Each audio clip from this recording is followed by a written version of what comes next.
அண்மை செய்தியை பார்க்கிறோம். விழுப்புரம் மாவட்டம் கிளியனூர் அடுத்த புதுக்குப்பம் கலிங்கல் ஓடையில் 2 பெண்கள் அடித்துச் செல்லப்பட்டு உயிரிழந்த நிலையில் 2வது பெண்ணின் சடலமும் மீட்கப்பட்டிருக்கிறது. ஒரு பெண் உயிருடன் மீட்கப்பட்டு மருத்துவமனையில் அனுமதிக்கப்பட்ட நிலையில் உயிரிழந்தார். நேற்று நர்மதா என்பவர் உயிரிழந்திருந்த நிலையில் இன்று அனுஸ்ரீ என்ற பெண்ணின் சடலம் மீட்கப்பட்டிருக்கிறது.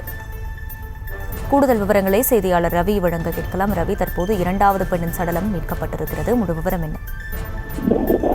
விழுப்புரம் மாவட்டம் கிளிநீர் அடுத்த சொந்தமங்கலம் பகுதியில் உள்ள கலிங்கல் ஓடையில் நேற்று குளிக்கச் சென்ற நர்மதா, அனுஸ்ரீ என்ற 2 மாணவிகள் கலிங்கல் ஓடையில் அடித்துச் செல்லப்பட்டனர்.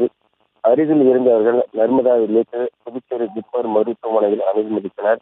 இந்த நிலையில் சிகிச்சை பலனின்றி நர்மதா நேற்று உயிரிழந்தார்.